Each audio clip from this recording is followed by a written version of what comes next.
Hello everyone, welcome to Eklavya Snatak.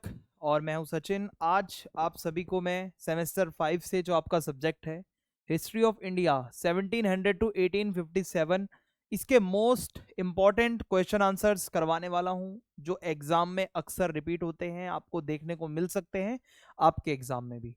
और इन सभी की फ्री पीडीएफ आपको प्रोवाइड करवा दी जाएगी। तो चलिए वीडियो को आगे बढ़ाते हैं। और आपको पीडीएफ @एकलव्य स्नातक 1 जो हमारा टेलीग्राम चैनल है यहाँ पे प्रोवाइड करवा दी जाएंगी। जितने भी लेटेस्ट लिंक होंगे, जो भी लेटेस्ट अपडेट्स होंगे, वो आपको इसी टेलीग्राम चैनल पे टाइम टू टाइम सब कुछ मिलता रहेगा, ठीक है। और कोई भी क्वेरी आती है अगर आपकी, तो आप Eklavya study point user name डालकर इंस्टाग्राम पे पूछ सकते हो, ठीक है। आगे बढ़ते हैं अब हम अपने आज की वीडियो की तरफ। तो जैसा कि मैंने आपको बताया, आज का हमारा सब्जेक्ट है हिस्ट्री ऑफ इंडिया 1700 टू 1857। तो 1700 से 1857 का टाइम पीरियड, इसमें बहुत सारे इवेंट्स हुए इंडिया की हिस्ट्री में। हम इसमें ये इवेंट्स पढ़ने वाले हैं जो बहुत खास रहे, ठीक है, और जहां से अक्सर क्वेश्चन आपके बनते भी हैं और बनने के पूरे पूरे चांसेस भी हैं। तो चलिए फिर देखते हैं यहाँ पे। सबसे पहले हमारे सामने जो पहला क्वेश्चन है, discuss the nature of the 18th century, was it a period of continuity और चेंज। ये हमारे सामने सबसे पहला प्रश्न निकल कर आता है। 18th सेंचुरी का जो पीरियड था वो उसका नेचर बताओ सबसे पहले, और उसके बाद क्या ये कंटिन्यूटी का टाइम था या चेंजेस का टाइम था, क्या इसमें कुछ पुरानी चीजें हमारी चली आ रही थी अभी भी, या फिर ये बदलाव का समय था। आई होप आपको सवाल समझ में आया होगा कि क्या पूछा जा रहा है, कंटिन्यूटी या फिर चेंज। तो चलो फिर देखते हैं इसका आंसर क्या होगा। तो भाई सबसे पहले आप ध्यान दो, the 18th century from the death of Aurangzeb, अगर मैं आपको बताऊं 1707 से लेकर to the early British conquest, जब इंडियन टेरिटरी पे ब्रिटिशर्स आते हैं और हमें अपना गुलाम बना लेते हैं और अपने हाथ में पावर ले लेते हैं। तो ये जो टाइम पीरियड था, ये हमारे इंडियन हिस्ट्री का एक बहुत ही ज्यादा बड़ा टर्निंग पॉइंट था। टर्निंग पॉइंट क्यों था आपको आगे समझ में आएगा। ये वही समय है जब औरंगजेब की डेथ हो चुकी है। होता क्या है, जो मुगल एम्पायर है वो तो पूरी तरीके से उसका डिक्लाइन लगभग हो चुका था, फ्रेगमेंटेशन हो गया था, वो बिखर गया था, तितर बितर हो गया था जो मुगल्स का एम्पायर था। इसके अलावा कुछ रीजनल स्टेट्स का राइज देखने को मिलता है, चाहे मराठास हो, चाहे सिख हो, चाहे अवध के अंदर के लोग हों, हैदराबाद हो, बंगाल हो, मैसूर हो, एक्सेट्रा। तो ये सब अलग अलग जगहों से रीजनल पावर्स का जो राइज है वो अपने को देखने को मिलता है। The entry and eventual dominance of the British East India company, ये भी आपको देखने को मिलेगा कि ब्रिटिशर्स ने किस तरीके से इंडिया के अंदर एंट्री ली। और वो आए तो थे एज ट्रेडर्स, वो ईस्ट इंडिया कंपनी आई थी, लेकिन एट द एंड हम उनकी कॉलोनी बन गए।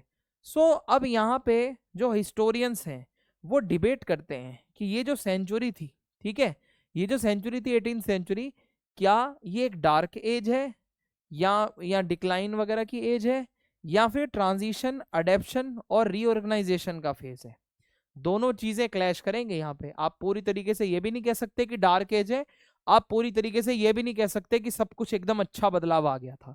यही तो हमारा क्वेश्चन का मजा है असली, कि कंटिन्यूटी या चेंज, ठीक है। ये आप इसका इंट्रो ऐसे लिखोगे। सबसे पहले तो मैं आपको चेंजेस के बारे में बताता हूँ, क्या क्या वो चेंजेस हैं जो इस टाइम पीरियड में हमें देखने को मिलते हैं, मेजर चेंजेस। तो पॉलिटिकल से स्टार्ट करते हैं, ठीक है। पॉलिटिकल चेंजेस की अगर मैं आपके सामने बात करूं, तो सबसे पहले है collapse of Mughal central authority. सबसे बड़ा बदलाव जो 18th सेंचुरी का था वो ये था, मुगलों का एकदम एम्पायर खत्म हो जाना। After the Aurangzeb weak successors, Aurangzeb के बाद आगे के जो रूलर्स आए सक्सेसर्स, वो बहुत ज्यादा वीक थे। आप में से आधे से ज्यादा तो लोगों को नाम भी नहीं पता होंगे कि उनके आगे आया कौन था।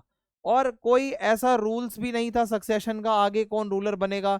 फैक्शनलिज्म बहुत ज्यादा था।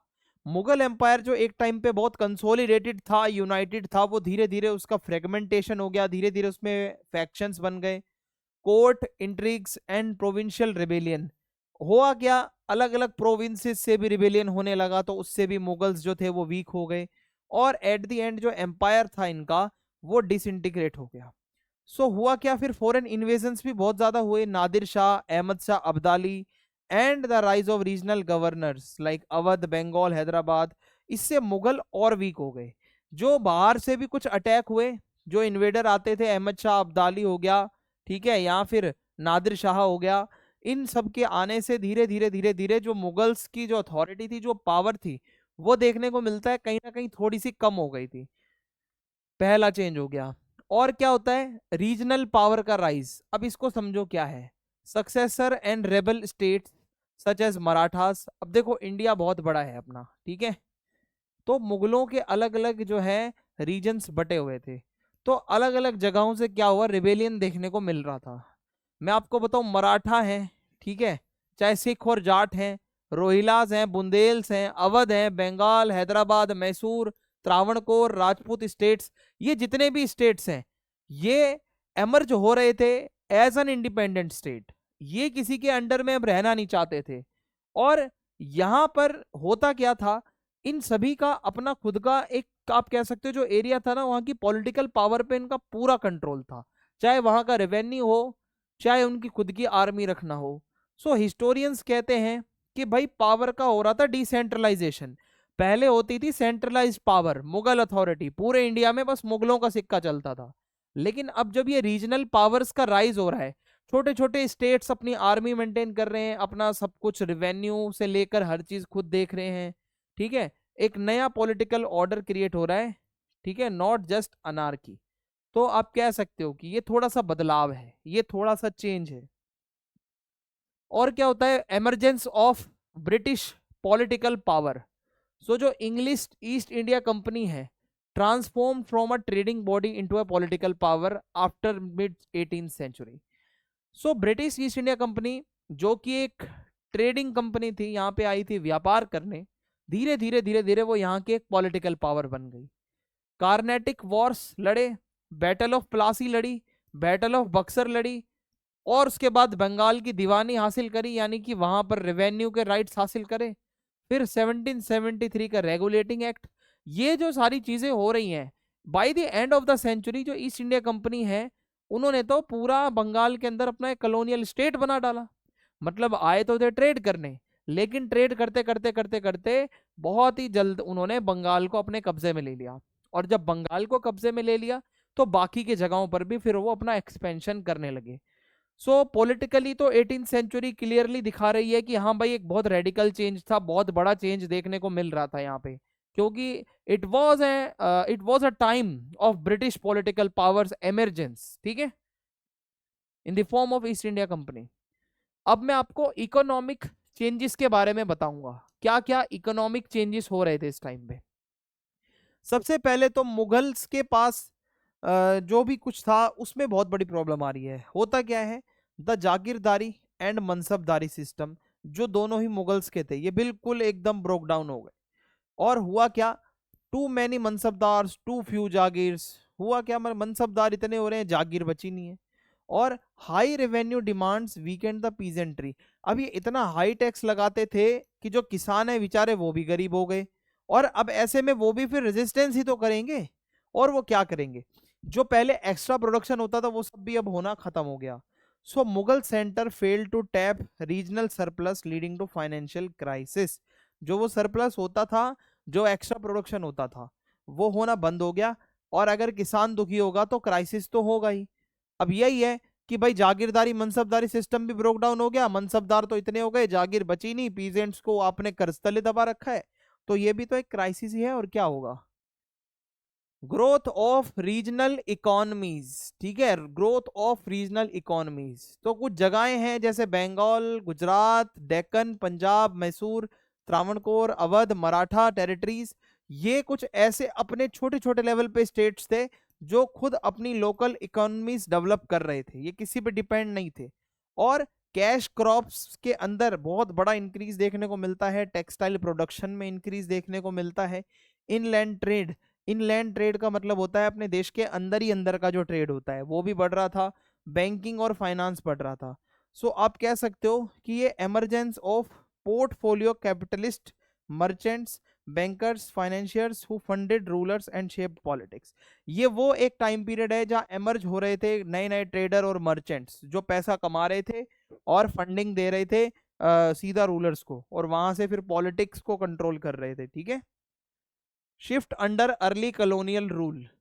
सो after the company got revenue rights in the Bengal, आपको पता है बैटल ऑफ प्लासी 1757, उसके बाद धीरे धीरे आगे क्या हुआ कि भाई ये जो रेवेन्यू राइट्स होते हैं, जिसको आप कहते हो दीवानी, ये मिल गया था ईस्ट इंडिया कंपनी को, ये राइट, वहां पे टैक्स वसूलने का अधिकार। सो होता क्या है, जो फ्लो था वेल्थ का, change tribute and surplus now move to European merchants and the British state. जो पहले बंगाल के पास, जो वहां के लोकल रूलर्स के पास जो पैसा जाता था, अब वो पैसा कहाँ जाएगा, अब वो पैसा ब्रिटिशर्स की पॉकेट में जाएगा। और वहां के लोगों से फोर्सफुली कैश क्रॉप्स का कल्टीवेशन करवाया गया, लाइक इंडिगो, ओपियम।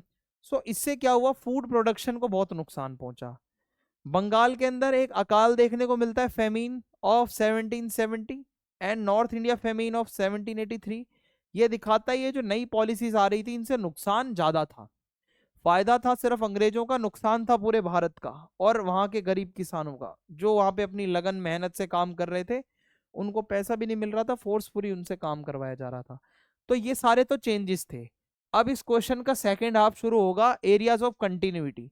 अब मैं आपको बताऊंगा कि वो कौन कौन सी चीजें थी जो अभी भी कंटिन्यू थी, जो चल रही आ रही थी, जो इतना बदलाव जिसमें नहीं आया।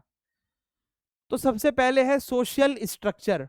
जो कास्ट सिस्टम था वो अभी भी वही था, हिंदू सोसाइटी के अंदर सोशल स्टेटस, सबका ऑक्यूपेशन अभी भी डिसाइडेड था, पैट्रियार्की अभी भी थी, ठीक है, फैमिली में वो पैट्रियार्कल स्ट्रक्चर अभी भी था।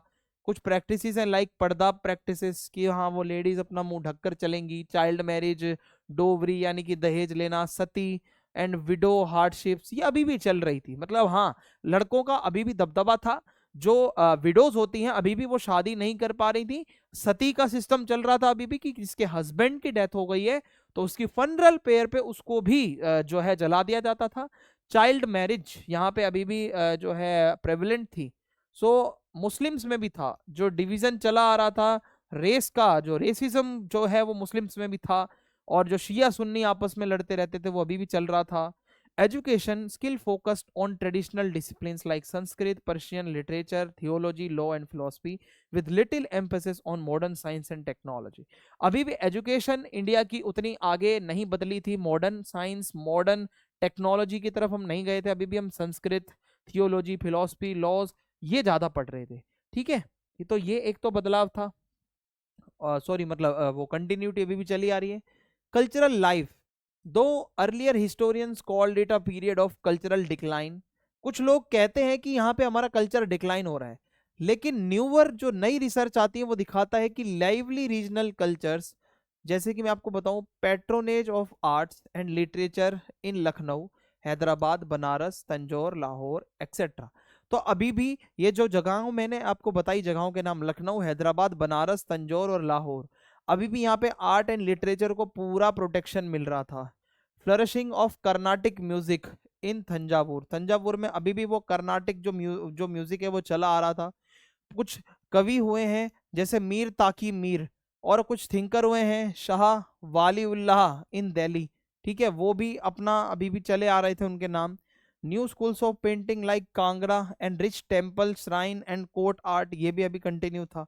Continued and deepen tradition of the religious and cultural synthesis, जैसे मैं आपको बताऊं, जो कुछ एक कल्चरल सिंथेसिस है वो भी अभी चला आ रहा है। जैसे हिंदू रूलर्स जो होते थे वो सूफी संतों की मदद करते थे, मुस्लिम रूलर्स जो होते थे वो हिंदू टेम्पल्स में कुछ ना कुछ थोड़ा बहुत सपोर्ट कर रहे थे, और अभी भी फेस्टिवल्स दोनों मिलकर मना रहे थे, पिलग्रिमेजेस तीर्थ यात्राएं चल रही थी, मिक्स्ड कल्चरल प्रैक्टिसेस अभी भी यहाँ पे थोड़ी बहुत देखने को मिल रही हैं। सो कल्चरल लाइफ पूरी तरीके से तो डिक्लाइन नहीं हुई है, आप कह सकते हो, अभी भी वो सिंथेसिस, वो मिक्सअप अभी भी देखने को मिल रहा था। सो अगर मैं आपको बताऊं कि इसका कंक्लूजन क्या निकलता है, कंटिन्यूटी या फिर चेंज, ये जो टाइम पीरियड था, आप इसमें क्या कंक्लूजन निकाल सकते हो आपके अकॉर्डिंग? तो कंक्लूजन तो हर आंसर में लिखना है आपको, ठीक है। तो 18th सेंचुरी जो है, in politics and state structure, यहाँ पे बहुत बड़ा चेंज था। मुगल सेंट्रल अथॉरिटी का कोलैप्स हुआ, ये बहुत बड़ा चेंज था। रीजनल स्टेट्स का राइज हो रहा था, ये बहुत बड़ा चेंज था।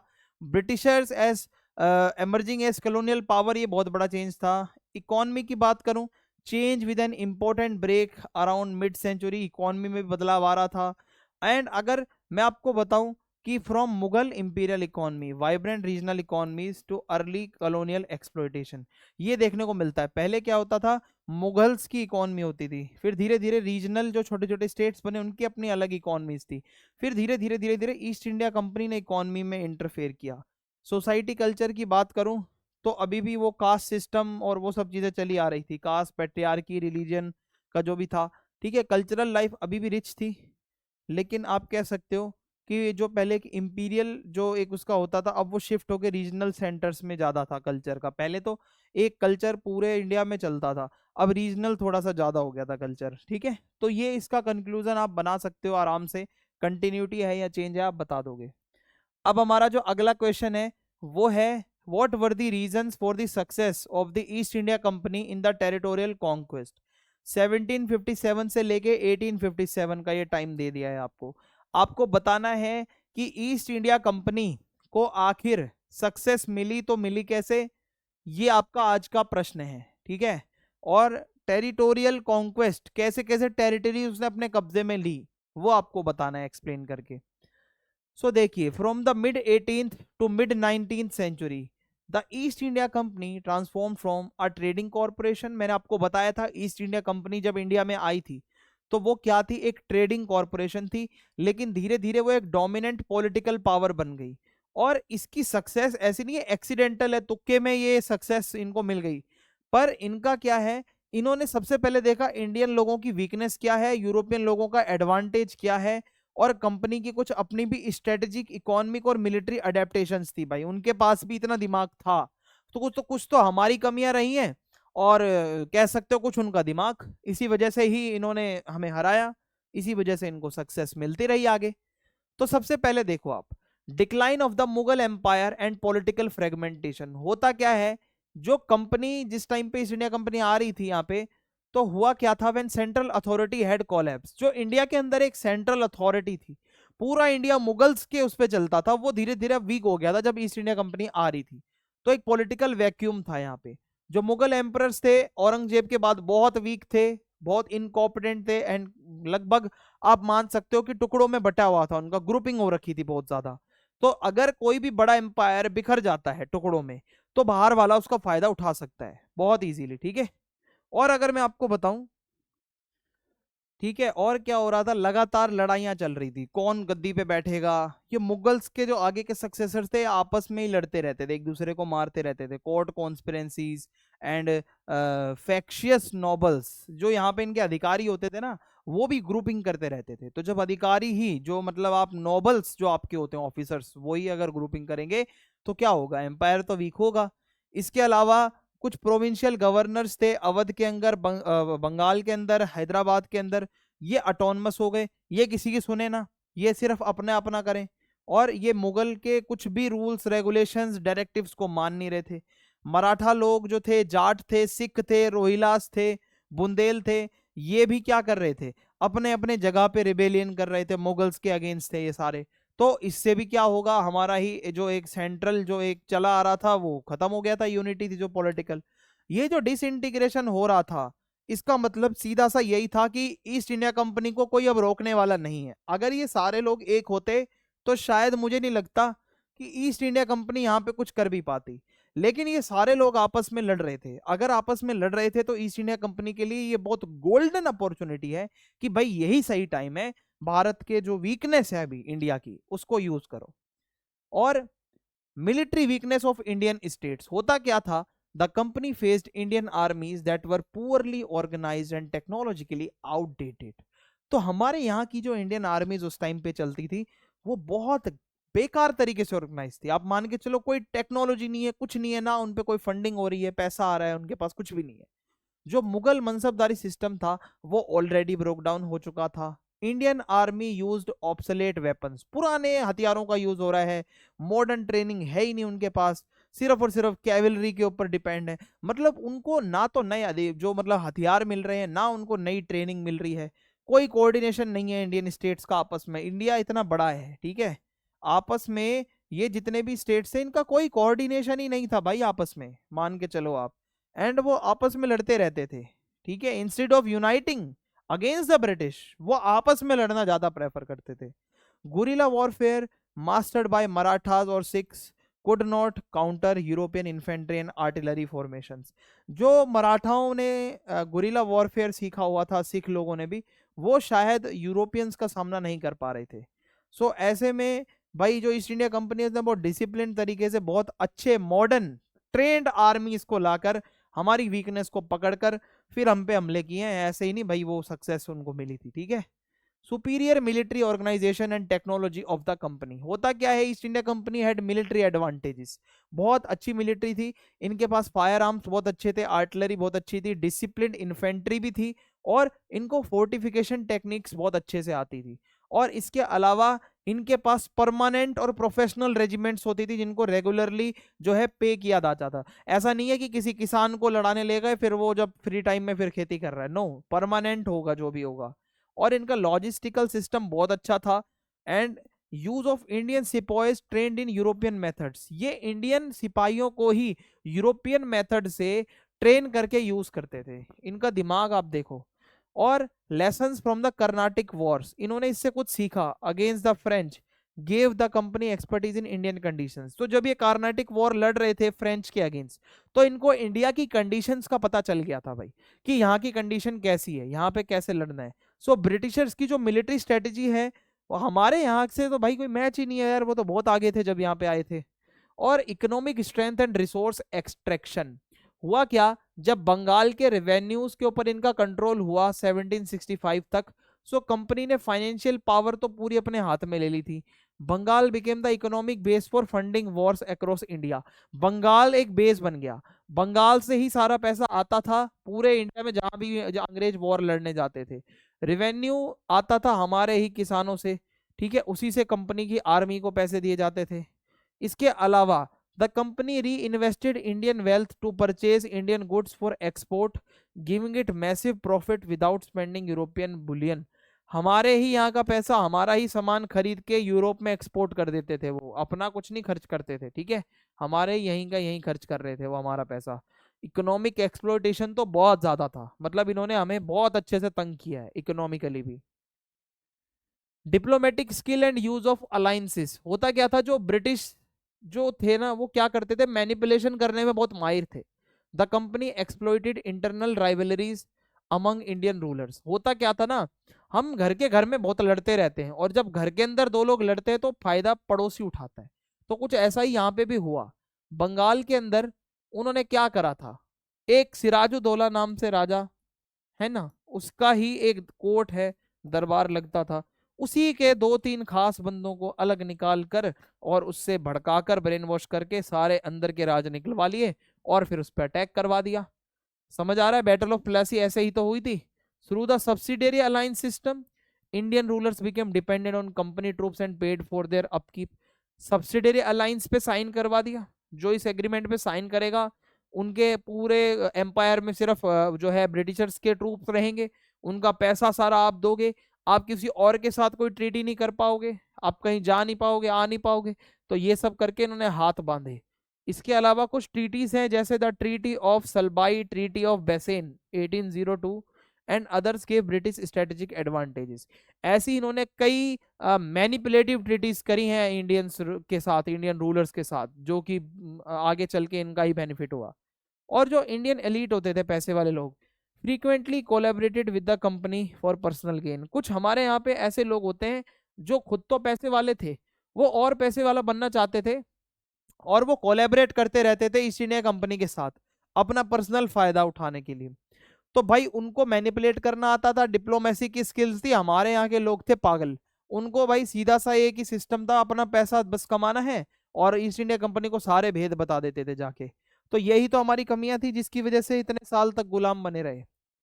Week economic system of Indian states, होता क्या था, हमारे यहाँ पे बहुत सारे स्टेट्स में जागीरदारी क्राइसिस चल रहा था, एग्रीकल्चरल प्रोडक्शन बहुत कम था, रेवेन्यू डिमांड बहुत ज़्यादा थी, टैक्स बहुत ज़्यादा था, पीजेंट लोग रिवोल्ट करते रहते थे, कमर्शियल डिसरप्शंस बहुत ज़्यादा थे, ट्रेड इतना हो नहीं रहा था, dependence on merchant and bankers whose loyalties shifted to the stronger British power. जो उस टाइम के मर्चेंट और ट्रेडर थे, है ना, उन पे हम ज्यादा डिपेंड हो रहे थे, और वो लोग जो है सीधा सीधा ब्रिटिशर्स पे ज्यादा डिपेंड रहते थे।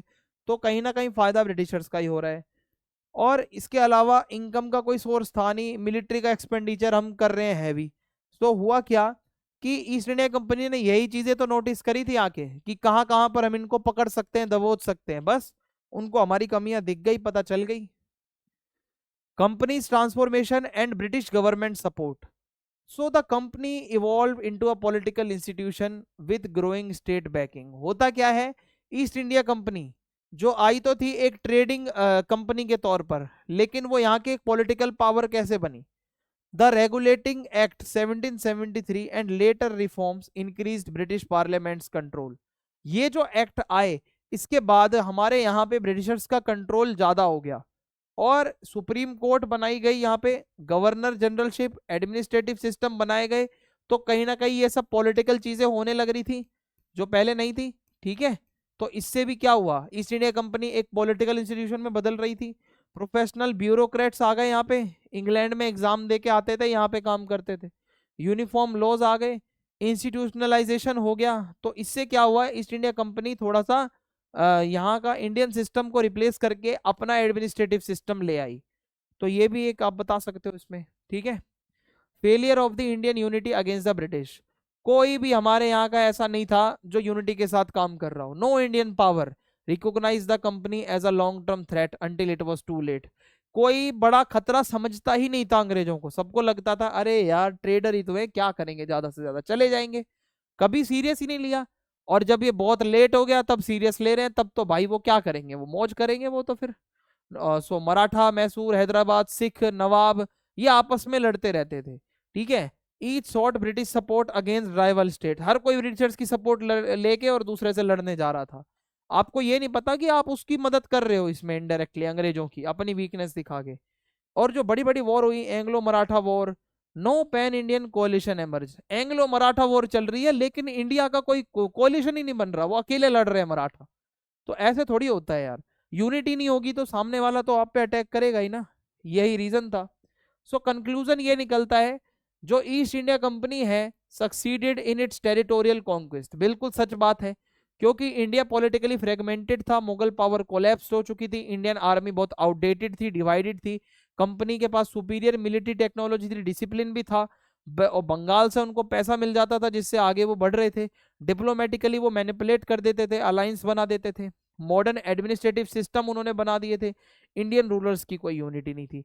ये आपका कंक्लूजन है, आपको पूरा आंसर इसी से समझ में आ गया होगा। ठीक है, अब हम आगे बढ़ते हैं, थोड़ा सा नेक्स्ट क्वेश्चन को देखेंगे।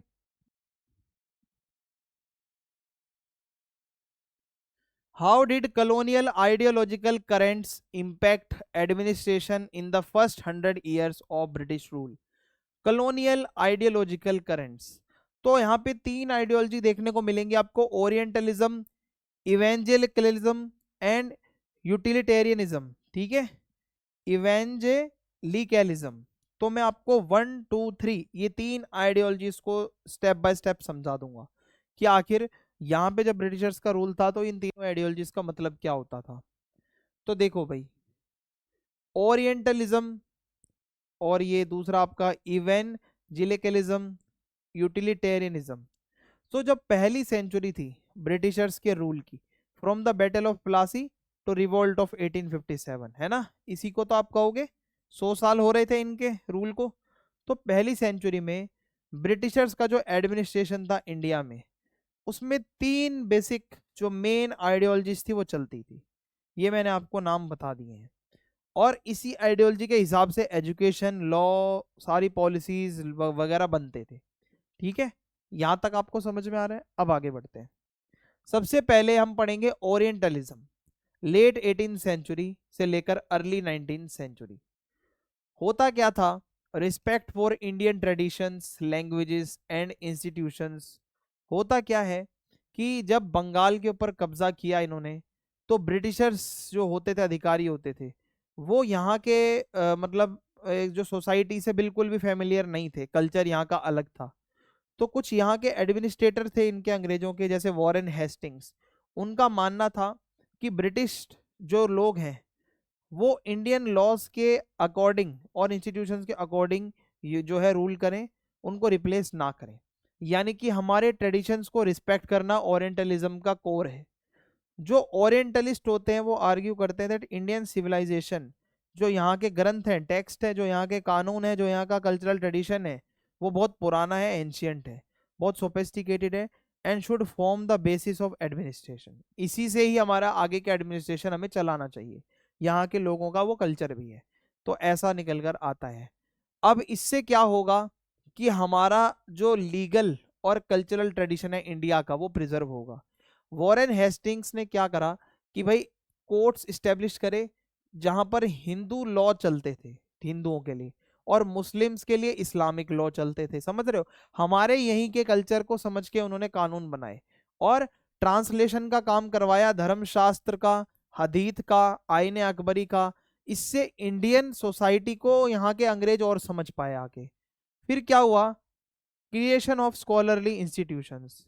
कैलकाटा में एक मदरसा खोला गया 1781 में, और बनारस संस्कृत कॉलेज खोला गया 1791 में। यहाँ पे इंडियंस को और ब्रिटिश ऑफिशियल्स को यहाँ की ट्रेडिशनल सिस्टम समझाने के लिए, नॉलेज समझाने के लिए ही ये खोला गया था, अंग्रेजों ने खोला था। सो बेसिकली मैं आपको बताऊं, जो ईस्ट इंडिया कंपनी है वो पंडित पे और मौलवी पे ज्यादा डिपेंड रहती थी। मतलब ये इनकी स्टार्टिंग की आइडियोलॉजी थी, ओरिएंटलिज्म इसको हम कहते हैं। आई होप आपको समझ में आ रहा होगा। अब क्या हुआ यहाँ पे, ओरिएंटलिस्ट लोग ये मानते थे धीरे धीरे हमें चेंजेस लाना है। Early administrative reforms respected existing land systems. हमें बदलाव तो करने पर पुराने सिस्टम की भी हमें रिस्पेक्ट पूरी करनी है, ठीक है। जैसे मैं आपको बताऊं, जमींदार, प्रिंसेस, रिलीजियस अथॉरिटीज, ये सब चीजें जो होती थी इनको भी थोड़ा थोड़ा ऐसा नहीं फील हो कि भाई हमें एकदम बदल दिया। तो ओवरऑल इफेक्ट क्या हुआ, ओरिएंटलिज्म यही इंश्योर करता है that early British rule did not radically transformed Indian society, कि जब इंडियन के सॉइल पर हम लोग आए थे तो हमने पूरी तरीके से रिप्लेस नहीं किया इनके कल्चर को, इनके ट्रेडिशन को, हमने ग्रेजुअली किया है जो भी किया है। अब यहाँ पे हमारा अगली आइडियोलॉजी आती है इवेंजलिकलिज्म, ठीक है। इवेंजलिकलिज्म ये है लेट 18 सेंचुरी से 1830s का टाइम। इसमें बातें की जाती है मॉरल रिफॉर्म्स, क्रिश्चियनाइजेशन और अपलिफ्टमेंट का आइडिया। अभी इवेंजलिकलिज्म कैसे एमर्ज होता है आप समझो। होता क्या है, evangelical groups in Britain criticise the company for allowing heathen practices to continue. यहाँ पे होता क्या है कि वो कहते हैं कि British rule had a moral obligation to civilise Indians. ये कुछ वहां पे ऐसे लोग थे जो बहुत तकड़े कट्टर क्रिश्चियंस थे। वो कहते हैं कि जो ये यहाँ पे रूल चल रहा है इंडिया का, तो आप उनके रिलीजियस टेक्स्ट के अकॉर्डिंग, चाहे हिंदू हो चाहे मुस्लिम हो, काम क्यों कर रहे हो। आपको पता है हमारा जो है वो क्रिश्चियनिटी है, वो कहते हैं। अब होता क्या है, ये कहते हैं सोशल रिफॉर्म्स की बात करते हैं। जो इवेंजलिकल्स होते हैं वो इंडियन कस्टम्स पे अटैक करते हैं, जैसे सती है, चाइल्ड मैरिज है, पोलीगैमी है, कास्ट डिस्क्रिमिनेशन है ना, ये सब चीजें थी हमारे यहाँ पे। तो वो कहते हैं कि ये सब बहुत गलत है, ये नहीं होना चाहिए। और वो प्रेशर जब उनका आता है तो उससे सती का एबोलिशन होता है। लॉर्ड बेंटिक थे, उन्होंने बिल्कुल खत्म करवा दिया ये कस्टम। और फिर धीरे धीरे मिशनरी लोग आ गए, स्कूल खुलने लग गए क्रिश्चियंस के, इससे रिफॉर्म होता है और यहीं से ब्रिटिशर्स का इंटरवेंशन स्टार्ट होता है इंडिया के कस्टम्स में और ट्रेडिशंस में। आई होप आप समझ रहे होंगे। फिर इंग्लिश एजुकेशन की बात आती है। ये जो मिशनरी लोग होते थे ना, क्रिश्चियंस होते थे, ये कहते थे इंडियंस के जो ग्रंथ है ना वो बहुत बैकवर्ड है, बहुत पिछड़े हुए हैं। उन्होंने डिमांड करा इंग्लिश एजुकेशन आनी चाहिए और क्रिश्चियन और वेस्टर्न मोरल आइडियाज यहाँ तक पहुंचने चाहिए। सो इससे क्या हुआ, इंग्लिश एजुकेशन एक्ट ऑफ 1835 आया, जिसमें कहा गया कि यहाँ पे हमें एक ऐसी क्लास बनानी है जहां पर इंडियन वो ब्लड से होंगे और कलर से होंगे, लेकिन टेस्ट से वो अंग्रेज लगेंगे। तो ऐसा यहाँ पे उनको पूरा बदलने की बात की गई हमें इंडियंस को। और हमारे यहाँ के पुराने ट्रेडिशनल इंस्टीट्यूशंस को जो है डिक्लाइन करने की बात की गई। मदरसा थे, संस्कृत कॉलेज थे, वो कहीं ना कहीं जो पहले बहुत स्ट्रांग थे वो वीक पड़ गए। नए मिशनरी स्कूल्स ज़्यादा फेमस हो गए जो वेस्टर्न टीचिंग ज़्यादा दे रहे थे। ओवरऑल इवेंजलिकलिज्म कहता है कि ब्रिटिशर्स जो है थोड़ा सा नए सब्जेक्ट्स को पढ़ाएं, वेस्टर्न एजुकेशन, इंग्लिश एजुकेशन को ज़्यादा बढ़ावा दें। आई होप आप समझ रहे होंगे। फिर आता है यूटिलिटेरियनिज्म 1820 से लेकर 1857। इसमें कहा जाएगा rational law, centralization and the idea that British rule was for India's own good. इसमें ये कहेंगे कि जो ब्रिटिशर्स लोग जो भी लॉ बनाएंगे, जो भी रूल बनाएंगे, वो हम इंडियंस की भलाई के लिए ही बना रहे हैं। जेरेमी बेंथम और जेम्स मिल यहाँ पे आर्ग्यू करते हैं कि India must be governed bye rational universal principles rather than tradition. ये कहते हैं कि यूनिवर्सल प्रिंसिपल से इंडिया को रूल करना है, हमें ट्रेडिशनल तरीके से रूल नहीं करना चाहिए इंडिया पे। James Mills history of British India, इन्होंने एक हिस्ट्री लिखी है ब्रिटिश इंडिया की। Portrait Indian society as backward, ये कहते हैं इंडियन सोसाइटी बहुत पिछड़ी हुई है, और ये कहते हैं कि हमारे यहाँ पे जब अंग्रेज आए हैं ना, तभी हम यहाँ पे थोड़ा सुधर रहे हैं, अंग्रेजों ने ही सब कुछ हमें सिखाया है। सो होगा क्या, अब ये कहेंगे यूटिलिटेरियनिज्म वाले कि भाई देखो, लॉज का कोडिफिकेशन करो, अच्छे से प्रॉपर लॉज की बुक बना लो, इनके लॉज को छोड़ो, और एग्जीक्यूटिव और जो हमारी जुडिशरी है उसमें एक सेपरेशन होना बहुत ज़रूरी है। ठीक है, तो वो कहते हैं सेपरेट रखो, और सिविल कोर्ट्स, पुलिस, ब्यूरोक्रेसी, इसको थोड़ा एक्टिव करो, थोड़ा सा ना, ज़्यादा घुसो मत इंडियंस के ट्रेडिशंस में, अपना अलग रखो सब। तो 1773 का रेगुलेटिंग एक्ट आता है, supreme court at Calcutta and later reforms जो कि under Cornwallis were early step toward this system. Cornwallis ने भी फिर बहुत सारे स्टेप्स लिए ऐसे, लॉर्ड कॉर्नवालिस ने, ठीक है। फिर uniform civil code, criminal laws आते हैं, ठीक है। जो यूटिलिटेरियंस हैं ये मानते हैं जो इंडिया के कस्टम है पहले के, वो इरेशनल है और उनको बदलना ही बदलना है। ब्रिटिशर्स के जो लीगल कोड्स हैं वो बेस्ट हैं, अंग्रेजों के जो कानून है वो बेस्ट है, ऐसा इनका मानना है। अब ये कहते हैं कि भाई देखो, ब्यूरोक्रेट्स को, ब्यूरोक्रेसी को ये ज़्यादा इंपॉर्टेंस देते थे। ये कहते हैं कि हम इंडियन सिविल सर्विसेज को स्टार्ट करते हैं, आईसीएस, ठीक है। और officials were to rule through impartial law rather than personal discretion. हमें पार्शियलिटी नहीं रखनी है, हमारे ब्यूरोक्रेट्स को हम समझाएंगे, सब कुछ सिखाएंगे कि क्या करना है, कैसे करना है। स्टेट का कंट्रोल बढ़ाना है, रेवेन्यू पे, पुलिस पे, जस्टिस पे, एडमिनिस्ट्रेशन पे, इसको रीऑर्गेनाइज करना है एफिशिएंटली, है ना, अच्छे से, अधिकारी वगैरह भी ट्रेन हो सारे। ये नहीं आप मतलब Indians became subjects of a rationalise intrusive colonial state, कि हाँ वो अंग्रेज कह रहे हैं हम ही बेस्ट हैं, हम ही सबसे टॉप नॉच हैं, आप सब बस हमारे अंडर, हमारी प्रजा बन के रहो। सो बेसिकली यूटिलिटेरियनिज्म कहता है कि ब्रिटिशर्स का जो रूल है उसको थोड़ा मॉडर्न बनाना, थोड़ा एफिशिएंट बनाना, थोड़ा ब्यूरोक्रेटिक बनाना, थोड़ा इंटरवेंशन को बढ़ाना, ये इस पे ज़्यादा फोकस है इनका। ठीक है, तीनों आइडियोलॉजीज आपको मैंने बता दी हैं, ये तीनों की समरी आप सभी के सामने लिखी हुई है, तो आप इसको जरूर एक बारी देख लेना। अब हम आगे बढ़ेंगे। Now our next question is difference between Cornwallis system, ठीक है, ये आपका आ सकता है, कार्नवालिस सिस्टम वाला क्वेश्चन आ सकता है, और मुनरो सिस्टम वाला भी क्वेश्चन आपका आ सकता है। तो परमानेंट सेटलमेंट और रैयतवाड़ी सेटलमेंट, तो ये दोनों ही रेवेन्यू सिस्टम्स है, मैं आपको बता दूं। ये क्वेश्चन शॉर्ट नोट्स में भी आ सकता है आपका, लॉन्ग में भी आ सकता है, तो आपको हर तरीके से भाई तैयार रहना है। मैं आपको कह रहा हूँ, जब ये समझा रहा हूँ तो आप बिल्कुल अच्छे से इसको याद रखना। The British introduced new land revenue system during the transformation of the company from a trading body into a territorial power. तो जब ईस्ट इंडिया कंपनी मात्र एक कंपनी थी, और उसके बाद जब वो एक पॉलिटिकल पावर बनी, तो उन्होंने कुछ नए लैंड रेवेन्यू सिस्टम्स इंट्रोड्यूस करे। सबसे पहले आता है कॉर्नवालिस सिस्टम, परमानेंट सेटलमेंट 1793। ये एक रेवेन्यू सिस्टम था, और ये अगर आप 12th क्लास में हिस्ट्री पढ़ के आए हो तो आपने ये जरूर पढ़ा होगा। सो बंगाल के अंदर, बिहार के अंदर और उड़ीसा के अंदर जो गवर्नर जनरल थे लॉर्ड कॉर्नवालिस, उन्होंने इसको इंट्रोड्यूस किया था। इसमें होता क्या था, जैसे पहले के जमाने में मुगल्स में जमींदारी सिस्टम होता था, ये वैसा ही होता था, but turn zamindars into hereditary land owners. होता क्या है इसमें कि मान लो एक पीजेंट है और यहाँ पे एक जमींदार है, ठीक है। अब यहाँ पे इधर है ब्रिटिशर्स, तो यहाँ पे ब्रिटिशर्स डायरेक्ट तो नहीं आएंगे, इनको टैक्स चाहिए। तो ये क्या करेंगे, एक टैक्स का अमाउंट बता देंगे जमींदार्स को कि हमें इतना टैक्स आप ला के दो। तो अब पीजेंट लोग टैक्स देंगे जमींदार्स को, जमींदार टैक्स लेंगे पीजेंट से, इसमें ब्रिटिशर्स का रोल नहीं है, याद रखना। ये वाला सिस्टम बहुत सिंप्लीफाई कर दिया मैंने आपके लिए। जमींदार्स ही रिस्पॉन्सिबल हैं collecting of land revenue and paying fixed permanent amount to the company each year. हर साल एक फिक्स पेमेंट देनी देनी है। अगर जमींदार पैसे नहीं दे पाया तो उसकी जो जमीन होगी, जो उसका एस्टेट है, जो उसकी प्रॉपर्टी है, उसको बेच दिया जाएगा। भाई अंग्रेज लोग लिटरली उसको बेच देंगे, वो नहीं देखेंगे कि क्या है क्या नहीं है, वो कुछ सुनेंगे नहीं।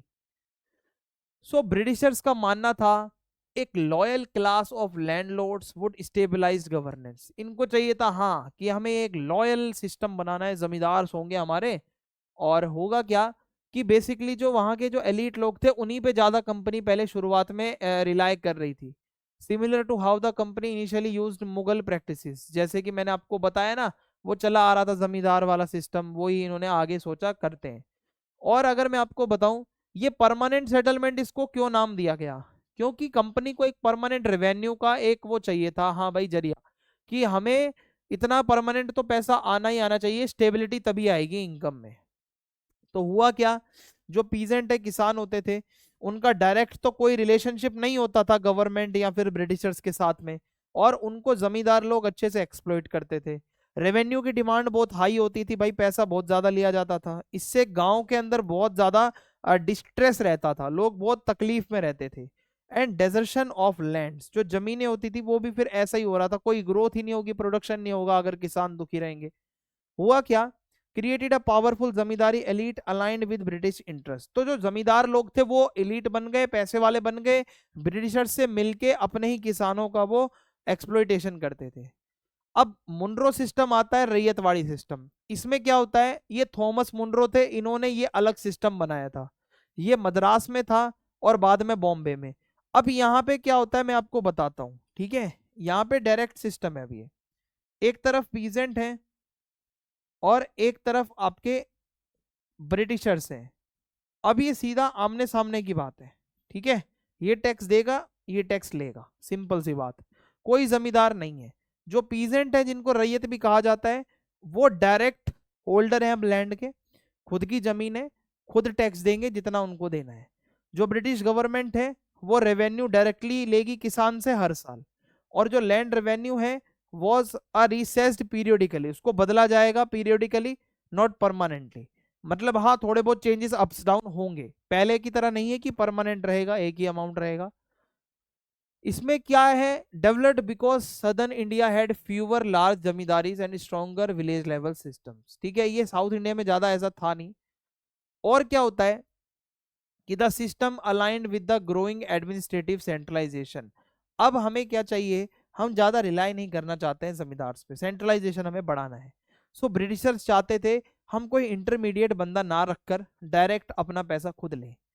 और इससे क्या है, ये यूटिलिटेरियनिज्म में बहुत फिट बैठता है। आउटकम यही निकलता है कि जो किसान है, रैयत है, वो लीगल लैंड होल्डर्स थे, लेकिन टैक्स बहुत हैवी देते थे, पेमेंट एनुअल होती थी। सो ऐसे में होता क्या है, कभी कभी वो कर्ज में चले जाते थे बेचारे, एक साथ इतना पैसा लाना बहुत टफ होता है। ये इसका आउटकम निकलता है, ठीक है। सो ये मैं आपको बता देता हूँ, कॉर्नवालिस का परमानेंट सेटलमेंट और मुनरो का सिस्टम, इसमें भी एक कंक्लूजन आपको दिख जाएगा। कौन लेके आया था भाई, इस वाले को कॉर्नवालिस लाया था, इसको मुनरो लाया था। कहाँ पे आया था, ये वाला बंगाल बिहार उड़ीसा में आया था, ये वाला मद्रास में और बॉम्बे में आया था। रेवेन्यू पेयर कौन है यहाँ पे, भाई जमींदार पैसे पे कर रहे हैं, यहाँ पे किसान खुद पैसे पे कर रहे हैं। जमींदार का रोल इसमें भाई ज्यादा है, लैंडलॉर्ड वही है, इंटरमीडियरी है, यहाँ पे जमींदार का कोई रोल ही नहीं है, ठीक है। नेचर ऑफ सेटलमेंट ये परमानेंट है, ये एनुअल है, इसको पीरियडिकली बदला जाता है। स्टेट के साथ रिलेशनशिप यहाँ पे मैं अगर आपको बताऊं तो जमींदार के थ्रू होता था किसानों का, यहाँ पे डायरेक्ट होता था। सो यही एक समरी है, मतलब जो भी हमने अंदर डिस्कस किया है वो सब यहाँ पे लिखा हुआ है, ठीक है। आई होप आपको इससे मदद मिली होगी। ये कंक्लूजन है। सो परमानेंट सेटलमेंट से क्या हुआ, created a class of hereditary landlords, एक क्लास बन गई कि हाँ भाई इतने सारे लैंडलॉर्ड्स हैं हमारे पास और एक स्टेबल इनकम आएगी।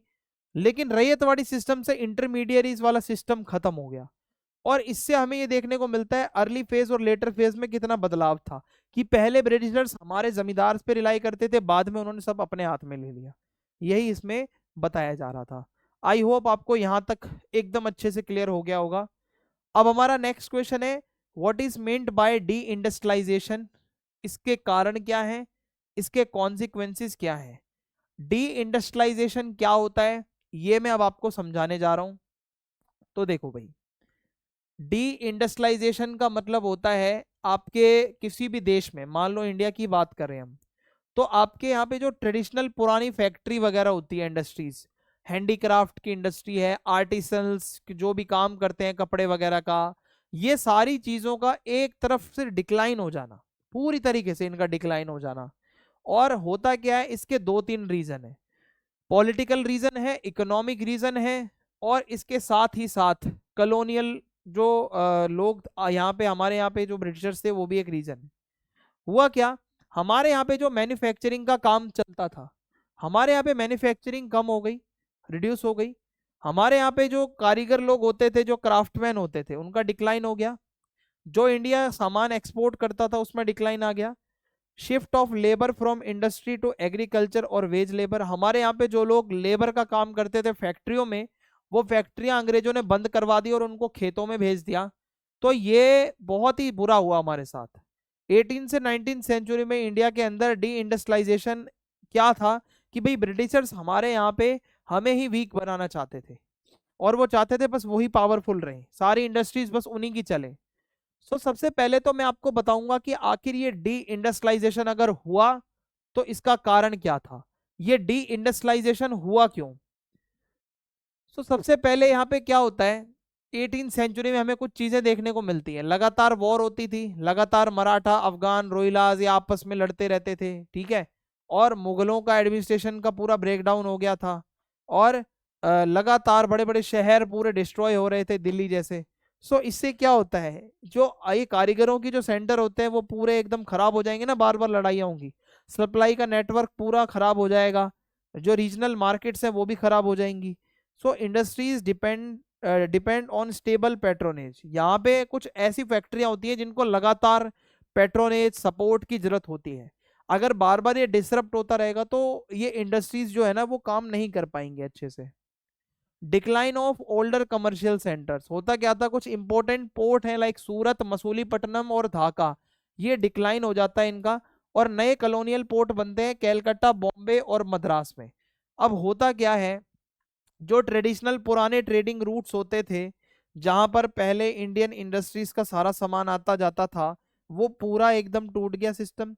इंडियन मर्चेंट जो बैंकर थे और जो शिपर्स थे, ठीक है, उनका रोल खत्म हो गया ट्रेड में, सारा ट्रेड ब्रिटिशर्स ने ले लिया अपने हाथ में। तो इससे भी तो असर पड़ता है ना भाई।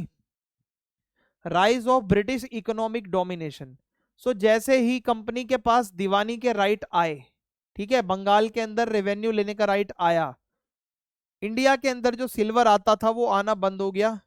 जो सरप्लस रेवेन्यू आता था बंगाल का, जो बचता था खेती बाड़ी से, वो अंग्रेजों ने अपने लिए यूज किया, हमारा ही सामान सस्ते में खरीदा, हमारे यहाँ के लोगों को दिहाड़ियां कम दी जो कारीगर थे।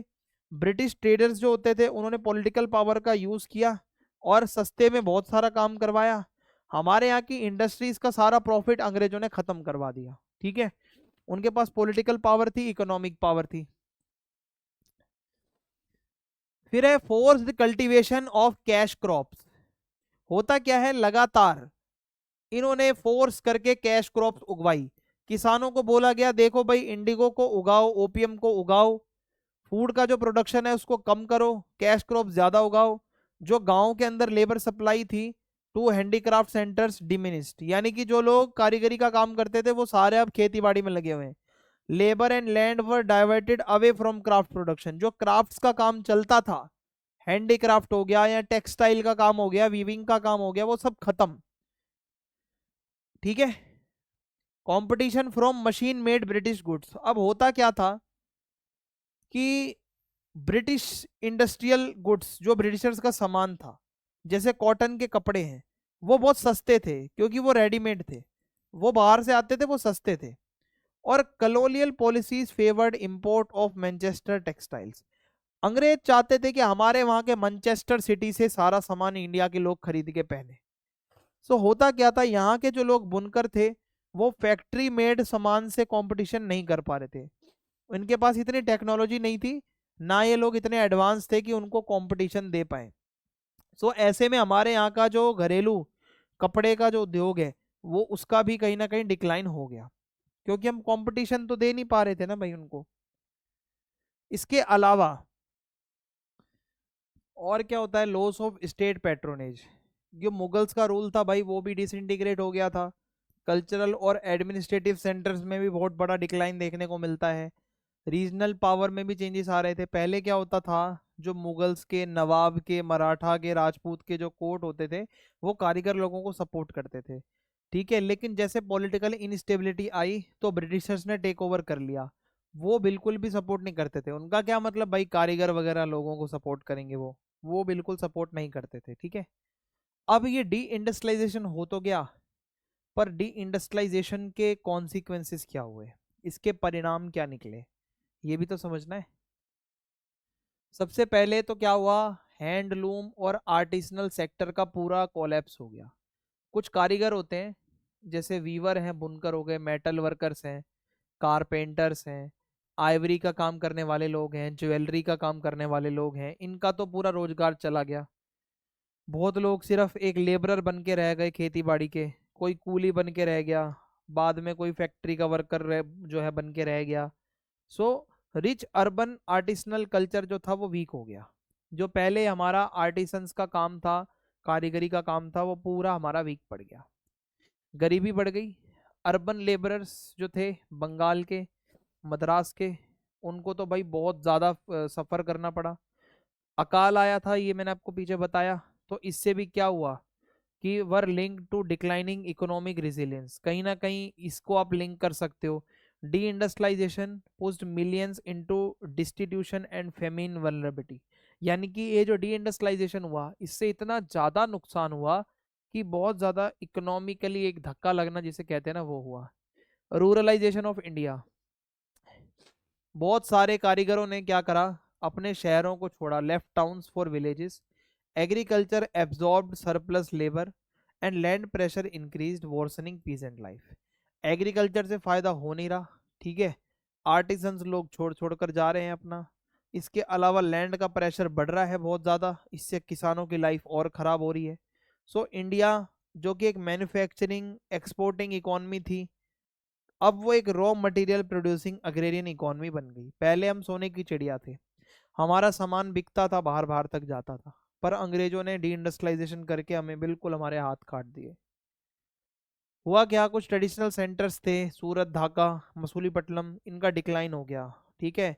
जो कुछ कॉलोनियल सिटीज थी, कैलकाटा, बॉम्बे, मद्रास, ये ग्रोथ हो गई इनकी, और ये एडमिनिस्ट्रेटिव सेंटर और कमर्शियल हब बनकर उभरे, ठीक है।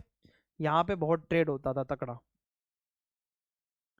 Strengthening of British control, economic dependence जब बहुत ज़्यादा होगी तो क्या होगा, हमारे मर्चेंट्स लोग वीक हो जाएंगे, यहाँ का पैसा जो है उसमें डिक्लाइन आएगा।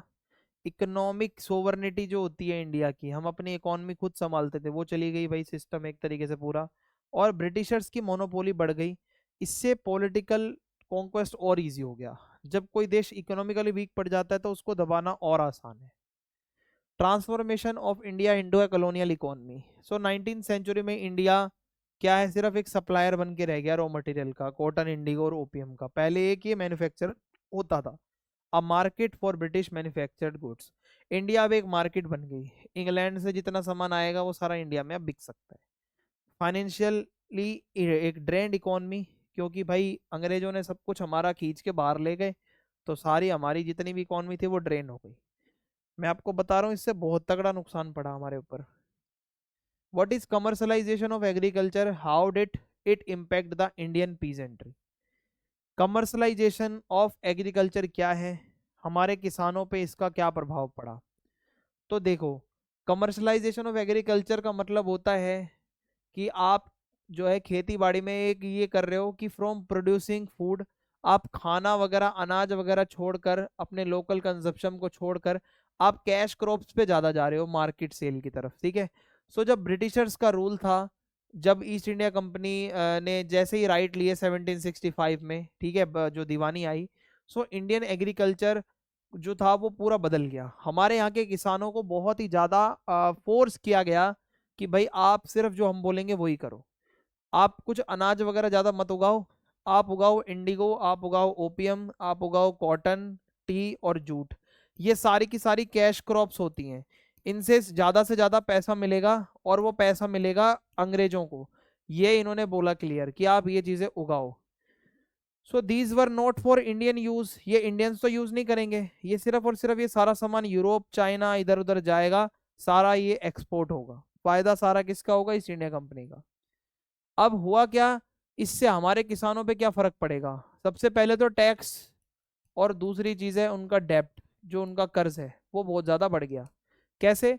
जो ब्रिटिशर्स का लैंड रेवेन्यू सिस्टम है, परमानेंट सेटलमेंट है या रैयतवाड़ी सेटलमेंट है, महालवाड़ी सेटलमेंट है, इस तीनों ही सेटलमेंट में इन्होंने किसानों के ऊपर ऐसे टैक्स लगाए जो बहुत हाई थे। उसके बाद किसानों को बोला गया कि कैश क्रॉप्स उगाओ to earn enough money to pay these taxes. अब ये देखो भाई, ये टैक्स इतना लगा रहे हैं, किसान इतना कुछ तो उगाते नहीं थे कि जिससे इतना टैक्स भर पाए, तो उनको बोला अगर इतना टैक्स भरना है तो कैश क्रॉप्स उगाओ। फिर ये इनको फोर्स किया गया उगाने के लिए। अब आया समझ में? अब मान लो अगर कोई क्रॉप फेलियर हो गया, प्राइजेस गिर गए, सो पीजेंट्स तो सीधा सीधा भाई चले जाएंगे ना कर्ज में। ठीक है, सो यही दिखाया रहा है कि भाई हाँ, किसानों के ऊपर तो नेगेटिव ही पूरा इम्पैक्ट पड़ा है। और decline in food crop production, होता क्या है, पीजेंट्स को फोर्स किया जा रहा था इंडिगो और ओपीएम उगाने के लिए। सो ऐसे में चावल, गेहूं और मिलेट, ये सब चीजें कहाँ उगाओगे? हुआ क्या, फूड शॉर्टेज हो जाएगी और धीरे धीरे फेमीन आएगा, अकाल पड़ेगा, जैसे 1770 में पड़ा था, जैसे बंगाल में था, ठीक है, नॉर्थ इंडिया में था 1783 में। पीजेंट्स थोड़ा बहुत खाना अपने लिए उगा पाते थे, ठीक है, बाकी सारे दिन वो अपना ये कैश क्रॉप्स उगाने में ही लगे रहते थे। तो बस फिर यही होगा, अनाज मिलेगा नहीं और बस कैश ही कैश उगाते जाओ। Exploitation bye European planter and trader, होता क्या था, बंगाल और बिहार में इंडिगो प्लांटर्स फोर्स्ड पीजेंट्स, जो ये इंडिगो उगवाने वाले थे वो किसानों को फोर्स करते थे इंडिगो उगाओ, जबरदस्ती उगाओ। ठीक है, और इसके अलावा prices paid to peasants were extremely low, उगाने के बाद जो उनको पैसा मिलता था वो भी बहुत ही कम दिया जाता था। और इससे क्या होगा, failure to grow indigo led to physical coercion और कोफिस्टिकेशन ऑफ लैंड, यानी कि अगर इंडिगो नहीं उगाओगे आपका नुकसान होगा, आपको फिर उसका बहुत तगड़ा जुर्माना होगा, यहाँ आपकी जान भी जा सकती है और आपके साथ टॉर्चर भी हो सकता है। सो हमारे किसान तो बेचारे एक जाल में फंस गए ना, एक साइकिल में, एक ट्रैप में फंस गए कॉमर्शियल फार्मिंग की। ठीक है, उनका क्या दोष था इसमें? Loss of autonomy over land and labour, commercialisation जब हुआ, सो क्या हुआ, peasants could no longer decide what to grow, किसान तो डिसाइड कर ही नहीं सकते उगाना क्या है। जो ब्रिटिश अधिकारी हैं, प्लांटर्स हैं, वही क्रॉपिंग पैटर्न डिसाइड कर रहे हैं, जैसा वो बोल रहे हैं वैसा करो। जो गांव की इकोनॉमीज होती है उनका एक ट्रेडिशनल, जो एक सेल्फ सफिशिएंसी वाला वो होता था एक फीचर, कि हाँ उगाते थे अपने लिए, खाते थे, बेच भी देते थे, वो खत्म। सो एग्रीकल्चर अब सिर्फ और सिर्फ कॉलोनियल इकोनॉमिक एक्सट्रैक्शन का एक टूल बन गया, किसानों की वो कोई रोजी रोटी नहीं रही, अब वो अंग्रेजों के लिए सिर्फ एक लेबर की तरह काम कर रहे थे वहां पे। Rural inequality and growth of money lenders, हुआ क्या, जब कमर्शियल फार्मिंग बढ़ी तो उसके लिए आपको पैसा चाहिए, तो ऐसे में फिर आपको पैसा लोन लेना पड़ेगा, बोरो करोगे आप महाजन साहूकार लोगों से, मनी लेंडर लोगों से। जब आप उनको दे नहीं पाओगे तो आपकी जमीनें वो लोग छीन लेंगे आके, ठीक है, फिर आप बन जाओगे लेबरर, किराए पे काम करने वाले। सो यही दिखाया जा रहा है इकोनॉमिक के लिए कितना ज्यादा एक्सप्लॉइटेशन होगा, बेचारा एट द एंड तो किसान ही है ना जिसके साथ सब बुरा होगा। Transformation of peasants into cash crop producers, हुआ क्या, कमर्शलाइजेशन जब हुआ एग्रीकल्चर का, तो cotton was grown to feed Lancashire textile mills, Lancashire England वगैरह साइड यूके में है, वहां की फैक्ट्रियों में सामान बनाने के लिए कॉटन इंडिया में उगवा रहे हैं। Opium was forced on peasants to sell in Chinese markets, opium उगवाया जा रहा है ताकि चाइना में वो बेच सके जाके। इंडिगो, भाई ये भी डाई की फैक्ट्री जितनी भी थी यूरोप के अंदर, नील की फैक्ट्री है, उसको इंडिगो यहाँ से मिल रहा था। यानी कि हमारा यहाँ का पूरा एग्रीकल्चर कमर्शलाइज कर दिया, ऐसा सामान उगवा रहे हैं जिसका हमारे लिए कोई काम का नहीं है, सिर्फ अपना काम देख रहे हैं वो। कमर्शलाइजेशन से क्या हुआ, जो ट्रेडिशनल एक जजमानी और विलेज टाइज एक संबंध होते थे वो खत्म हो गए, एक नया ही क्लास अलग से आ गया, लैंडलॉर्ड्स का, मनी लेंडर्स का और इंटरमीडियरीज का, इन्हीं का बस फायदा हो रहा है। यानी कि एरोडिंग कम्युनिटी बेस्ड एग्रीकल्चरल प्रैक्टिसेस, जो कम्युनिटी मिलकर काम करती थी खेती बाड़ी का काम, वो तो सिस्टम पूरा बंद हो गया और सिर्फ किसान एक छोटा सा पार्ट बन के रह गए। पहले तो वो एक खुद अपना सब कुछ काम करते थे, लेकिन अब जैसा बोला जाएगा ऊपर से ऑर्डर, वही इसको करना पड़ेगा। सो यही कंक्लूजन है, कमर्शलाइजेशन तो हो गया अंडर द ब्रिटिश रूल, वो एक नेचुरल इकोनॉमिक इवोल्यूशन नहीं था, ये फोर्सफुली करवाया गया था पैसे के लिए, और इससे कर्जा बढ़ गया था, इंक्रीज डेप्ट, फूड क्रॉप्स का डिक्लाइन हो गया था, फेमिन आ रहे थे, एंड कोर्शन बाय प्लांटर्स बहुत तंग कर रहे थे ये लोग, अटोनमी चली गई, और रूरल इम्पोवरिशमेंट, गरीबी बहुत ज्यादा थी, और कहीं ना कहीं फॉरेन मार्केट्स के ऊपर स्ट्रक्चरल डिपेंडेंस, कि अब जो भी सामान उगा रहे हो सारा सामान बाहर जाएगा, फिर वहां से बनकर आएगा, उसको खरीदो भी। पहले हमारी फैक्ट्रियों को तबाह करा, अब हमारे किसानों को तबाह कर दिया, तो ये भी इन्होंने ही किया था। ठीक है भाई, आई होप आपको समझ आया होगा। अब हमारा नेक्स्ट क्वेश्चन है यहाँ पे, discuss the causes and nature of the revolt of 1857, was it only A sepoy mutiny. ये आपसे पूछा जा रहा है, ठीक है। आपको बताना है 1857 की जो क्रांति हुई थी, ठीक है, 1857 की जो क्रांति हुई थी वो बहुत ही ज्यादा बड़ी और बहुत ज्यादा वाइड स्प्रेड चैलेंज था ब्रिटिशर्स के रूल को इन द 18 टू 19 सेंचुरी। ये इंडियन सोल्जर्स ने स्टार्ट किया था, लेकिन धीरे धीरे राजा, किसान, लैंडलॉर्ड्स, आम लोग, सब जगह तक इसकी आग पहुंची। बहुत प्रेशर भी आया। मतलब मैं आपको बताऊंगा अच्छे से इसका कारण क्या था। सबसे पहले हम पढ़ेंगे कॉजेस ऑफ द रिवोल्ट। 1857 में आखिर क्रांति हुई तो हुई क्यों। सबसे पहले पॉलिटिकल कॉजेस को पढ़ो। India had many small and large kingdoms. मैंने अभी आपको बताया कि हमारा देश भारत, इसमें बहुत सारे छोटे छोटे और बड़े बड़े किंगडम्स हुआ करते थे। जो ब्रिटिशर्स होते थे वो स्लोली धीरे धीरे कंट्रोल ले रहे थे उनके ऊपर, ट्रीटीज करके, एनेक्स करके, किसी को बहला फुसला कर। सो रूलर्स जितने भी थे उनमें गुस्सा था। जो मेन पॉलिटिकल इश्यूज थे वो यही थे कि जो ब्रिटिशर्स होते थे वो हमारे यहाँ के स्टेट्स को ऐसी पॉलिसीज बना के धोखाधड़ी से कब्जे में ले लेते थे, जैसे doctrine of lapse which allowed them to annex kingdoms if the ruler had no natural heir. अगर किसी राजा का खुद का बेटा नहीं है तो उसकी जमीन को हड़प लो। इन्होंने ऐसे ऐसे कानून बना रखे थे। बहुत सारे राजा और उनकी फैमिलीज जो थी उनकी पावर चली गई, इनकम चली गई, रिस्पेक्ट भी चली गई। और Mughal emperors status was reduce. Mughal का जो एम्परर होता है उसका स्टेटस पूरा खत्म कर दिया। उनके टाइटल और उनके पोजीशन पे भी सवाल उठा दिए, यानी कि इंसल्ट कर दी भाई, सीधी सी सीधी। और जो नवाब थे अवध के, बंगाल के, हैदराबाद के, उनकी भी अथॉरिटी चली गई। तो कहने का मतलब है इन्होंने सभी को एक धक्का पहुंचाया अंग्रेजों ने। ठीक है, अंग्रेजों की वजह से बहुत ज्यादा लोगों को गुस्सा था भाई। अब इसी को तो हम समझेंगे इसमें। इकोनॉमिक कॉजेज भी थे। आपको पता है रेवेन्यू, लैंड सिस्टम, ये तो मैं आपको बहुत अच्छे से पीछे पढ़ा रहा हूँ।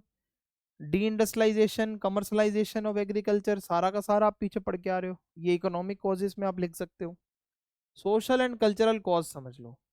लोगों को लगता था कि अंग्रेज चाहते हैं अपना, हमारे इंडिया का लाइफस्टाइल बदलना और हमारे कल्चर को बदलना। नए कानून बनाए जा रहे थे तो लोगों को लग रहा था हमारे रिलीजियस प्रैक्टिसेस में ये लोग इंटरफेयर कर रहे हैं। मिशनरीज लोग आ रहे थे, लोगों को डर था कि ये हमें क्रिश्चियन बना देंगे, ये अंग्रेज जितने भी आ रहे हैं। और पहले का कस्टम होता था inheritance, marriage laws, caste rules, इन सबको अंग्रेज बदल रहे थे। बहुत लोगों को लग रहा था हमारा जीवन जीने का पूरा एक तरीका ही ये लोग बदल देंगे, तो ये भी लोगों के अंदर गुस्सा था। मिलिट्री कॉजेज भी थे। देखो भाई, ये क्रांति जो थी 1857 की, ये इसकी शुरुआत तो इंडियन सिपाहियों ने करी थी, क्योंकि वो खुश नहीं थे। होता क्या था, एक तो उनको पे कम मिलता था, अलाउंसेस पैसा बहुत कम था, उनको ट्रीटमेंट भी बुरा मिलता था, और उनको उनके घरों से बहुत दूर दूर तक काम करने भेजा जाता था। बहुत सारे सोल्जर्स अवध से आते थे, उसको भी एनेक्स कर लिया अंग्रेजों ने, तो उनको तो गुस्सा आएगा ना, हमारे मातृभूमि को ही एनेक्स कर रहे हो भाई, और हमको कह रहे हो लड़ो। इमीडिएट ट्रिगर अगर मैं आपको बताऊं, जो मेन 1857 की जो रेवोल्यूशन हुई है उसका इमीडिएट ट्रिगर क्या था। नई राइफल है, उसकी जो कार्ट्रिज होती थी, है ना, राइफल जो बंदूकें होती हैं उसकी जो कार्ट्रिज होती है ना, उसके ऊपर जो कवर होता था, वो माना जाता था उस पे काओ यानी कि गाय, पिग यानी कि सुअर के जो फैट को वहां पे लेप कर बना रखा है, और सोल्जर्स को इसको बाइट करके खोलना पड़ेगा और तब वो राइफल में लोड होगी कार्ट्रिज। अब माना जाता था कि भाई देखो, सुअर के उसको फैट को टच कर लिया मुस्लिम ने तो उसके लिए पाप है, अगर काओ के फैट को टच कर लिया किसी हिंदू ने तो उसके लिए भी पाप है। तो ये सबसे बड़ा ट्रिगर था, इससे दोनों के रिलीजियस सेंटिमेंट्स हर्ट होंगे। तो जब सोल्जर्स ने रिफ्यूज कर दिया तो उनको पनिशमेंट दे दिया अंग्रेजों ने कि तुम मना करोगे इसको खोलने से तो रुको अभी। ऐसा हुआ था। अब ये रिवोल्ट का नेचर कैसा था मैं आपको बताता हूँ। 1857 का जो रिवोल्ट था वो सिर्फ एक सोल्जर्स की म्यूटिनी नहीं थी भाई, नॉर्थ इंडिया में बहुत तगड़ा फैला था। हुआ क्या था, किसान भी थे भाई क्योंकि हैवी टैक्स वगैरह उन पे लगाया जा रहा था, लैंडलॉर्ड्स भी थे क्योंकि उनकी जमीनें छीन ली थी, छोटे मोटे राजा महाराजा भी थे जो अपना किंगडम वापस चाहते थे। स्टूडेंट लोग भी थे, आर्टिसन भी थे, प्रीस्ट भी थे, ऑर्डिनरी आम लोग भी, हर कोई 1857 के रिवोल्ट में हर कोई शामिल था, हर कोई आना चाहता था आगे। लीडरशिप की बात करूं, बहुत जगहों पर रानी लक्ष्मीबाई, नाना साहेब, कुंवर सिंह, तात्या टोपे, बेगम ऑफ अवध, इस तरीके से ये बड़े बड़े नाम जो आपने अक्सर सुने होंगे ये संभाल रहे थे। Mughal emperor Bahadur Shah second became the symbolic head, यानी कि बहादुर शाह जफर के नाम पर ये पूरा 1857 का ये लड़ा जा रहा था, और ऐसे में एक यूनिटी की भावना ताकि आए सभी में। इसके अलावा जो रिवोल्ट है वो कुछ जगहों पर सबसे ज्यादा था, दिल्ली, कानपुर, लखनऊ, झांसी, आरा और बरेली, इन जगहों पर 1857 का रिवोल्ट बहुत तगड़ा था, बहुत ज्यादा था। क्या ये एक सिपॉय म्यूटिनी थी? नो, ये सिंपली एक सिपॉय म्यूटिनी नहीं थी। सोल्जर्स ने इसको स्टार्ट तो किया था, लेकिन ये रिबेलियन पूरा फैल गया था। अलग अलग क्लासेस के लोग, अलग अलग सोशल ग्रुप्स के लोग इसके अंदर शामिल थे। बेसिकली इसका एम था ब्रिटिश रूल को हटाना और इंडियंस की अथॉरिटी को रिस्टोर करना। पॉलिटिकल, इकोनॉमिक और कल्चरल मोटिवेशन था, लोगों को पॉलिटिकल रीजन भी थे, लोगों के पास इकोनॉमिक रीजन भी थे, लोगों के पास कल्चरल रीजन भी थे, और बहुत सारी जगहें जहां से ये आग फैल रही थी। तो आप मान के चलो सिर्फ सिपाहियों की म्यूटिनी नहीं थी ये। सो एक यही है कि एक नेशनली एक सिंगल लीडरशिप नहीं थी। सिंबॉलिक हेड तो थे बहादुर शाह जफर सेकंड, पर बहुत लोग उनको मानते नहीं थे। सो यही है, हर कोई अपनी जगह को बचाने के लिए लड़ रहा था। अगर उस टाइम पे ये सारे लोग एक होकर लड़ते तो शायद शायद अंग्रेज चले जाते, शायद। सो कंक्लूजन यही बनेगा, 1857 का जो रिवोल्ट था, लोगों की लॉन्ग टर्म बहुत लंबे समय से समस्याएं थी, इकोनॉमिकली बहुत लोग सफर कर रहे थे, पॉलिटिकल डोमिनेशन जो लोगों के ऊपर हो रहा था, कल्चरली कुछ कैसे डर थे लोगों को, मिलिट्री के अंदर भी लोगों को डिससेटिस्फेक्शन था। सो सिर्फ सोल्जर्स का प्रोटेस्ट नहीं था, एक वाइड स्प्रेड स्ट्रगल था जिसमें इंडियन सोसाइटी के अलग अलग क्लासेस के लोग शामिल थे। ठीक है, तो ये आप इसमें बता सकते हो। अगला क्वेश्चन है यहाँ पे हमारा, discuss the key development in colonial education in India 1780 to 1857। अब मैं अगर आपको एक चीज बताऊं, तीन आइडियोलॉजीज मैंने आपको पढ़ाई थी पीछे, आपको नाम याद होगा, ओरिएंटलिज्म वाली, है ना। वहीं से रिलेटेड एक और क्वेश्चन आ सकता है आपका एजुकेशन के ऊपर। ज्यादा कंफ्यूज नहीं होना है आपको, आइडियोलॉजीज अगर आपको आती हैं अच्छे से तो आप बहुत आराम से इसका आंसर लिख सकते हो। ठीक है, मैं इसको ज्यादा नहीं घुमाऊंगा फिराऊंगा, सीधा मैंने आपको हिंट दे दिया। तीन आइडियोलॉजीज है ना जो आपको बताई गई थी, ओरिएंटलिज्म, इवेंजिकलिज्म एंड यूटिलिटेरियनिज्म। ये तीनों को आप समझो, एजुकेशन की क्या बात की गई है तीनों में। सबसे पहले जो ओरिएंटलिज्म की आइडियोलॉजी है, वो मानते थे इंडिया का कल्चर, यहाँ की फिलोसफी, यहाँ का लिटरेचर बहुत वैल्यूएबल है, उसको प्रिजर्व करो, और यहाँ का ट्रेडिशन जैसा है हमें उसको रिप्लेस नहीं करना। हमें एजुकेशन यहाँ पे देनी है तो वो संस्कृत, पर्शियन और अरेबिक में देनी है, इंग्लिश में नहीं देनी। सो हुआ क्या, ब्रिटिशर्स ने यहाँ के ट्रेडिशनल इंस्टीट्यूशंस को सपोर्ट किया, संस्कृत कॉलेज और मदरसा वगैरह बनवाए, पीछे बताया था। अब ये थोड़ा सा एजुकेशन की तरफ फोकस रखना बस इसको। और 1781 में कैलकाटा मदरसा बनाया गया, 1791 में बनारस संस्कृत कॉलेज बनाया गया, ग्रांट्स दिए गए, ठीक है, स्कॉलर्स को, पंडित लोगों को। सिंपली मैं अगर आपको बताऊं, पहली आइडियोलॉजी यही कहती है कि इंडिया की जो ट्रेडिशनल नॉलेज है, जो संस्कृत, उर्दू वगैरह है, अरेबिक है, इसको ज्यादा से ज्यादा प्रिजर्व करो, सपोर्ट करो। फिर आती है इवेंजलिकल इन्फ्लुएंस। अब 19th सेंचुरी तक आते आते यहाँ पे क्या हुआ, ये कहते हैं कि इंडियन लोग जो बहुत पिछड़े हुए हैं, इनको इम्प्रूवमेंट की जरूरत है, इनको क्रिश्चियन बनाओ, इनको सिविलाइज करो, इनको वेस्टर्न एजुकेशन की तरफ लेके जाओ। और इन्होंने संस्कृत और पर्शियन स्टडीज को पूरा अपोज किया। तो हुआ क्या, इन्होंने बोला इंग्लिश लैंग्वेज एजुकेशन को बढ़ावा दो, मिशनरी स्कूल्स खोलो जहां पे इंग्लिश में सिखाओ, लिखना सिखाओ, हमारी बाइबल पढ़वाओ यहाँ के लोगों को। सो ये यहाँ के आइडियोलॉजी का मानना था। जब अंग्रेजों का थोड़ा टाइम आगे बढ़ा तो इन्होंने फिर ऐसा सोचा। सिंपल सी बात है, ये ब्रिटेन में ये सब बातें चलती थी, फिर यहाँ तक आती थी। फिर यूटिलिटेरियन फेज आता है, तीसरा ये फेज था, इसमें जेम्स मिल और थॉमस मैकले थे।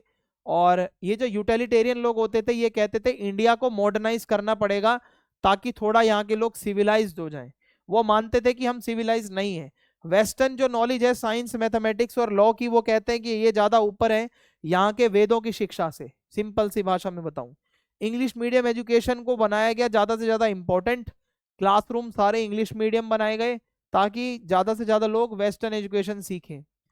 सो हुआ क्या, इससे 1813 का जो चार्टर एक्ट था, for the first time British government formally took responsibility for Indian education.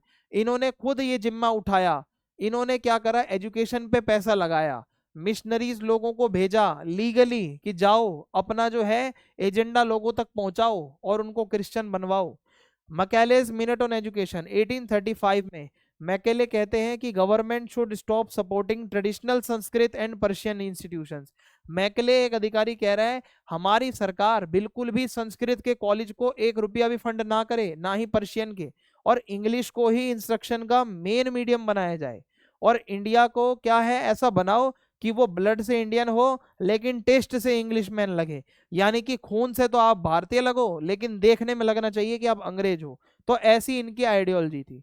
Result क्या निकला, इंग्लिश एजुकेशन ने रिप्लेस करा यहाँ की क्लासिकल इंडियन एजुकेशन को। इंग्लिश एजुकेशन एक्ट ऑफ 1835 आता है। मकालेज ने जो भी बताया था वो सब बातें इसमें आई। फंड दिए गए इंग्लिश मीडियम जो स्कूल कॉलेज खोलने के लिए। ट्रेडिशनल जो पुराने कॉलेज थे संस्कृत के, उर्दू के, पर्शियन के, उनको फंडिंग बिल्कुल बंद हो गई। सो यूटिलिटेरियन लोगों ने कन्विंस कर दिया कि अंग्रेज लोग ज़्यादा मॉडर्न है, उनकी modern education, western education, English medium को ज़्यादा बढ़ावा दो और यहाँ की ट्रेडिशनल एजुकेशन को पीछे छोड़ दो। फिर गवर्नमेंट स्कूल यूनिवर्सिटीज खोली गई। द एजुकेशनल डिस्पैच ऑफ 1854, इसको वुड्स डिस्पैच भी कहा जाता है, इसको Magna carta of modern Indian education भी कहा जाता है। ये कुछ रिफॉर्म्स थे। हुआ क्या, यहाँ पे एजुकेशनल सिस्टम को पूरा स्ट्रक्चराइज किया गया, प्राइमरी और मिडिल, हाई स्कूल और कॉलेज, ठीक है, इस तरीके से एक स्ट्रक्चर बना दिया गया यहाँ पे। और इसके बाद यूनिवर्सिटीज खोली गई कैलकाटा, बॉम्बे और मद्रास में। टीचर ट्रेनिंग इंस्टीट्यूशंस खोले गए बड़े बड़े, जहाँ पे टीचर्स को ट्रेनिंग मिलेगी। इसके अलावा encouragement of private Indian schools through grants in aid, यानी कि प्राइवेट स्कूल्स खोलने के लिए भी पैसे वगैरह दिए इन्होंने। सो कंक्लूजन यही है, 1780 से 1857 के बीच कलोनियल जो एजुकेशन है उसके लिए 3 आइडियोलॉजीज हैं इसके बैकग्राउंड में जो काम कर रही थी। तीनों आइडियोलॉजीज आपको अच्छे से बता दी हैं और आई होप आपको समझ में आ गया होगा।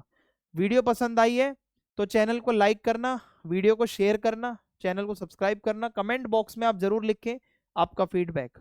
जय हिंद, जय भारत, मिलते हैं अगली वीडियो में।